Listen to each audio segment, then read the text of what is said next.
For the record, if your marriage collapses because of groceries, it wasn't the groceries. Today on Our Space, if a fruit can unravel a marriage, congratulations, the foundation was rotten long before the checkout line. Our smart fridge clued me in on my wife's affair. I divorced her in humiliating fashion. I think my wife is cheating on me. I want to run this by other minds to make sure that I'm not overthinking this. I've talked to some of my friends about it, but I feel they might just be taking my side. I've come here because none of you know me in the real world, and if you want to tell me that I'm being stupid and thinking too much about it, then you can. I just want to know that I'm on the right track before I make a mistake I can't take back. My wife's name is Chelsea. I'm 34 male and she's 32 female. We've been married for 5 years and we have a 2-year-old son. We've been trying for another kid, but I'm putting that on pause until I'm sure that she's loyal to me. I hate the idea of having a young child in the middle of a divorce, but if it can't be helped, then it can't be helped.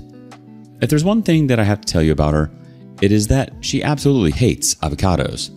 I don't mind them, but I also don't love them. I completely cut them out of my diet when I met her because of how much she doesn't like them. It wasn't much of a loss for me since I'm not one of those people who was crazy about them. I don't eat guac that much, and I'm not wild about avocado toast. Her not liking avocados is extremely important. I'm not just saying fun facts about her.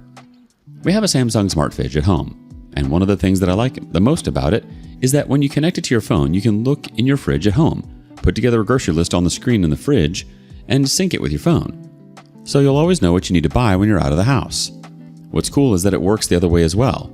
You can make changes on your phone, and it'll show up on your fridge. That's less useful since a grocery list isn't much use at home, but it keeps things consistent so that if she's out and remembers we need bananas, for instance, and I'm at home and I want to check the list, I'll be able to track the changes she made. I have a suspicion that she might be cheating because of one of the changes that she made on the grocery list on her phone. The moment I saw avocado show up on the grocery list on the fridge, I was confused. She had gone out on a Saturday, and she said she was going to get grocery shopping done when she was on her way back. I can't say for a fact that avocados were not on the list when she left, but I'm almost certain that they weren't, and she added them on her phone later on. I took a picture of it because I knew that I was going to have to ask her about it. At that point, I don't think that I was entirely convinced of the explanation being cheating. I was even more likely to believe that she had added it by accident somehow, but that didn't really make that much sense to me. When she got back home later that day, the first thing that I did when I was unpacking the groceries with her was to look out for avocados. I didn't see any, and she didn't put them where we normally put fresh fruit, so I knew that there were no avocados among the groceries. I looked at the receipt, which wasn't an abnormal thing for me to do. Typically, I just glance it over and look at the total and the most expensive things. Or if she buys something that I like a lot, out of curiosity, I'll check out how much it costs. I noticed avocados were on the receipt, but they weren't there. I knew she wasn't secretly eating avocados, and since I had seen them on the shopping list and the receipt, I didn't think that it was something I needed to hide, since it was entirely possible that she had put them on the shopping list without any secrecy. I noticed that she had avocados on the shopping list. I saw it on the fridge. When I said that, I noticed that she got uneasy. She said, "No, that must have been a glitch or an accident." "But they're on the receipt too. You bought avocados, but they're not here." "Oh, avocados. I didn't know that's what you said." That part was suspicious to me because I enunciate well, so I asked her what she thought I said, but she just moved straight past that question. "I told my friend I was going grocery shopping, so she asked me to do them a favor and buy avocados." If she had told me that straight from the start, I think I would have believed it, because it made sense. The problem I had was that she was acting shifty. I didn't have a good feeling about it.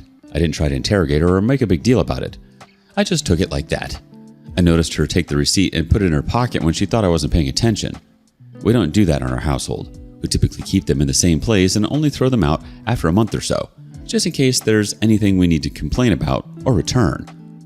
This is where I've come to ask for help. I am overthinking the situation. Is it possible that she just didn't hear me right and all the things that I'm seeing as suspicious aren't really suspicious at all?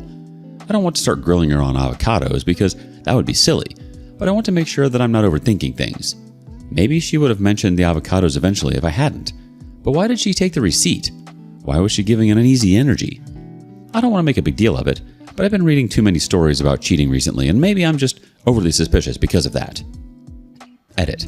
I had a good laugh reading some of these comments. Just like you guys, I can't think of anything else you'd buy in a grocery store that sounds like avocados.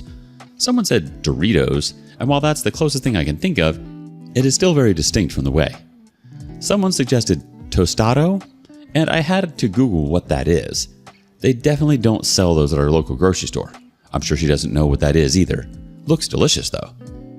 At this point, I'm almost certain that she heard what I said and used the first thing that came to her mind to save her butt. Too bad I had seen the receipt first. I'm going to confront her properly soon. Update 1. This is a continuation of my avocado story. It's still ongoing, so there will probably be another update. But I think what has happened up until this point is important enough for me to come and tell you all what happened. Plus, it saves me from having to type too long at the end of the entire saga. I did think about confronting her a bit more aggressively, but what if I was wrong all along? I couldn't stop being scared of that possibility, and the last thing I wanted was to rail her over avocados. We can all agree that that sounds pretty stupid. If I was certain, it's fine, but I wasn't. And like everyone who is trying to find out the truth without embarrassing themselves, or without the potential blowback of being wrong, I just decided that I was going to check her phone.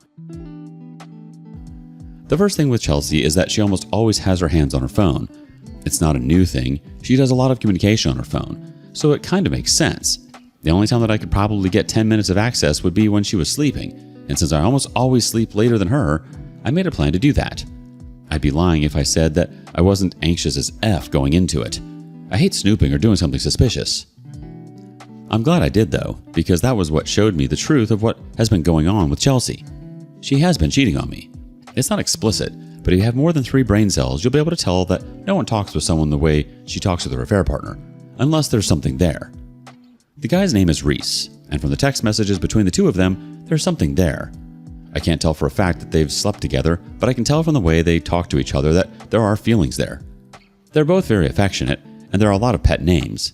They talk about hanging out and missing each other. Meanwhile, this is a person who she has told me nothing about. If it was an innocent male friend, he wasn't meant to be a secret. The same Saturday that she went grocery shopping, he had sent her a "Are you home safely?" message in the evening.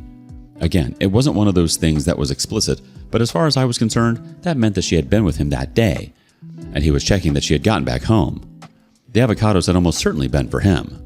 The nail in the coffin for me was the "I love yous" that I caught them saying to each other at one point in the texts. Maybe he's a really good male friend. Best case scenario is that he's a very good gay male friend. But that's me giving her the benefit of the doubt and hoping things turn out well for her. If that was who he was, there's no reason why I would never have heard of the name before. Absolutely none. I guess that sometimes it is good to overthink, because if I hadn't thought too much about the avocados, I would have just let it go and not have known about the secret person in my wife's life. The worst part about all of this is that we have a kid, and now that I can't trust her, there's a panic I'm having that my son might not actually be mine. I'm going to make it a priority to take him for a paternity test just so I can settle my mind, but the more I think about it, the more I fear that she might have been cheating on me from that far back, even if it wasn't with the same guy. I took as many screenshots as I could of their conversations because I'm going to have to read through it again, and I don't want to give her the space to lie to me about what's going on. That's the last thing that I want. I'll be back with another update when I confront her, and I've gotten the paternity test done. I'll be honest and say that I'm not looking forward to it because I'm so scared of what I'm going to find out. I liked my life the way it was, and she's ruining it all. Update 2. I'm back with another update. I've confronted Chelsea over the situation, and I've also taken my child for paternity test, obviously without her knowledge. I'll start with the paternity test, since that's a lot easier to talk about. The short answer there is that my son is my son, and to say that I'm happy about that would be an understatement. I don't care about women as close to as much as I care about my son. He's what matters the most to me, and the kind of relief I felt in knowing that things were right on that front actually emboldened me for whatever was going to result from my confrontation with Chelsea. On to that now. Confronting her was tough, but I treated it like ripping off a band-aid. I just went straight into it. Told her I had to talk, and as soon as I got her attention, I asked her who Reese was. She looked at me as if she couldn't believe what I had said. It was such a strange look, and it was only when I repeated it that she gathered herself. She stammered a bit. He's a friend. How do you know? Where did you see him? I noticed what she did there when she changed her phrasing, too. I told her that I had found him on her phone, and her first response was to ask what I had been doing with her phone. I didn't bother answering the question because it was a stupid one, and personally, I don't think there's any reason why I can't check my wife's phone. Sure, I respect her privacy enough not to check her phone, but if I do, it shouldn't be a big deal. I asked her if she had anything that she wanted to tell me about Reese, especially because she hadn't ever mentioned him to me before. She stuttered a lot, trying to get an answer out. When she was done speaking, I told her that I had no idea what she had just said because I really didn't. She repeated it, and she claimed that he was just a good friend, but he was a man, so she decided not to make me upset, so she kept it from me. I laughed at that. She has male friends. I don't have a problem with pretty much all of them. That was a dumb excuse.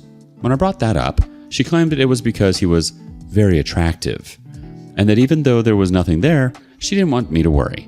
I told her that I hadn't trusted her a lot before all of that happened, so it wouldn't have been an issue. I asked if the avocados had been for him. She paused for a bit and admitted that they had been. I asked if he was a straight man, and she was very taken aback by that, but said he was. I just nodded. I told her that I knew she was cheating on me with him. "I've never done anything sexual with him, I promise." She said that immediately with no hesitation, and I believed it. But I told her that it wasn't about the sexual aspect of things. She loved him the way she was meant to love only me. There was a big hesitation before she said that. "No, that's not true." That was the confirmation I needed. I repeated it. I told her that she had deep feelings for him, and he had deep feelings for her. She couldn't answer as assertively as she did the first time. I just sighed and shook my head. That's the saddest that I've felt in a very long time, because I did everything right as a husband. Or, at the very least, I did a whole lot right. It just felt like I didn't deserve that outcome. I took several breaths, and I told her that since she had him, she could leave the apartment for me.